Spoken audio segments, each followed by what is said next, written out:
একটু অ্যাকশন এখন অ্যাকশন না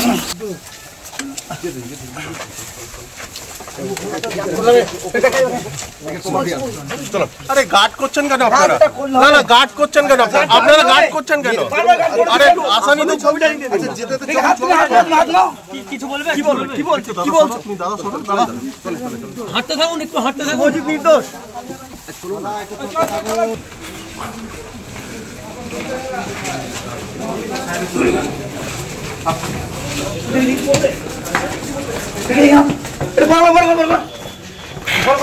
একটু সাইড গার্ড করুন।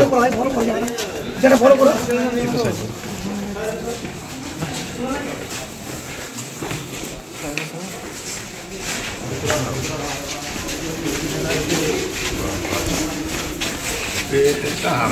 একজন উইটনেস পাশের বাড়ি দেখতে পায় যে বাচ্চা মেয়েটাকে, যেহেতু মেয়েটা ফুল ভালোবাসতো, মেয়েটাকে ফুল দেওয়ার নাম করে মেয়েটা 10টা সাড়ে 10টা এরাম টাইমে ওর দিল্লি থেকে মেয়েটা রিসেন্টলি এসেছিল তার মামার বাড়িতে বেড়াতে, এবং তারপর ওকে ওখান থেকে এই দিনু ডেকে নিয়ে যায় যখন ও আরও ছোটো ছোটো বাচ্চাদের সঙ্গে খেলছিল। মেয়েটা ফুল ভালোবাসতো, তাই ফুল দেওয়ার লোভ দেখিয়ে ওকে নিয়ে যাওয়া হয় ওর বাড়িতে। তারপর ওকে কিছুক্ষণ পর তার পেছনে পেছনে শুভ হালদার ঢোকে এবং তারপর শুভ হালদার দুজনে মিলে এর কাপড় দিয়ে মুখ চেপে এর উপরে নৃশংসভাবে শারীরিক নির্যাতন করে। তারপরে একে খুন করার সমস্ত রকম যে ইভেন কি মাথাটা পর্যন্ত শক্ত মাটির উপরে বারে বারে ঢুকেছে, আমরা সেই ইনজুরিটা পেয়েছি। আমি সকালে বলেছি যে মেয়েটার দেহটা নিয়ে রীতিমতো খেলা করেছে ওইটুকুনি বাচ্চা মেয়ের দেহ নিয়ে।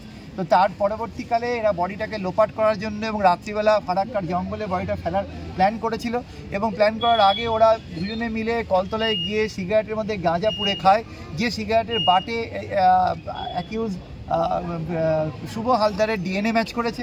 এরকম বিভিন্ন আমাদের এভিডেন্স ছিল। মেয়েটির জামা কাপড়ে ফোর্স অফ ইনজুরি, একটা বিরাট বড় লম্বা ছেঁড়া দাগ পাওয়া যায়। এদের হিনিয়াসনেস বর্বরচিত ক্রাইমে জামা কাপড়টা ছিঁড়ে এরা ক্রাইমটা করে, এবং যত রকমভাবে সেক্সুয়াল টর্চার পসিবল সব। আজকে আমাদের সাক্ষ্য গ্রহণ পর্ব ছিল।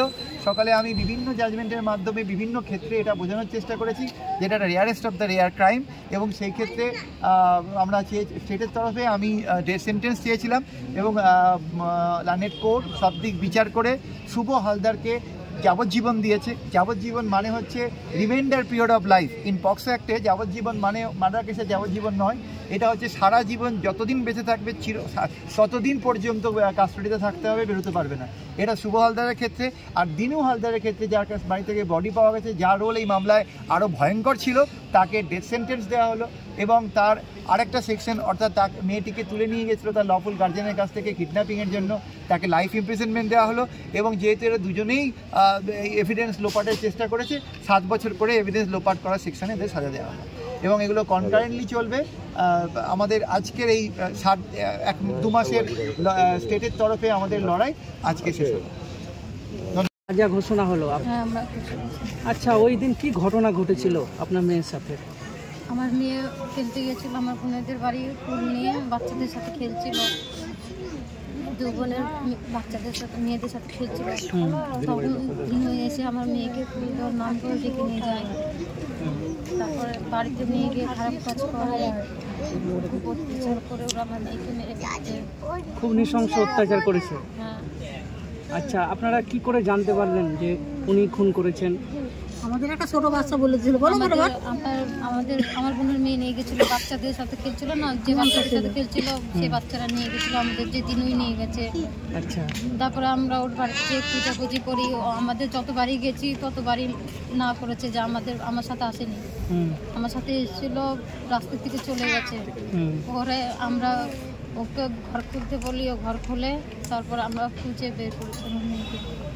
আচ্ছা, কালকে আজকে সাজার ঘটনা হবে, আপনি কি বলবেন এই বিষয়ে? আমি একটাই শুধু জানি, ও অন্যায় করেছে, শাস্তি পাক, যেন ওর ফাঁসিটা যেন না হয়, ও সাজা পাক, নাহলে আমার ছেলেটাকে নিয়ে আমি কি করে মানুষ করব? আমাদের জিনিসপত্রগুলো পাচ্ছি না, আমি ডকুমেন্টস পাচ্ছি না, বাড়িতে ফিরতে পারছি না। বাড়িতে ফিরতে পারছেন না কেন? সব পাবলিকই মারতেছে। বাড়িতে ফিরতে পারছে না, ভয় দেখাচ্ছে, বলছে ঢুকতে দেবো না। আমি জানি না, যখন যাই না, আমার শাশুড়ি গিয়েছিল, ওদের বাড়ি থেকে বলছে যে বাড়িতে ঢুকতে মানে অনেক রকমের ভয় দেখাচ্ছে। আপনারও বাড়ি ঢুকতে পারছেন না? না, আমি যাইনি, আমার শাশুড়িকে পাঠিয়েছিলাম, ওদের ঢুকতে দিচ্ছে না। ও যে ঘটনাটা ঘটিয়েছে সেটাও তো একটা ভিন্ন ঘটনা। হ্যাঁ, সে করেছে, আমরা তো শিকার যাচ্ছি, অন্যায় করে নিয়েছে। এখন কি করব? সে বাচ্চাটাকে তো ফেরত আনতে পারবো না। কথা হয়েছে কি আপনার স্বামীর সঙ্গে?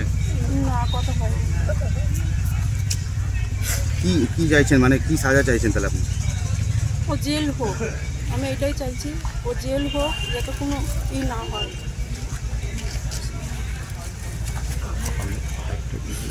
না, আপনারা আজকের যে সাজা ঘোষণা হচ্ছে তারপরে কি আপনারা উচ্চ কোনো আদালতে যাবেন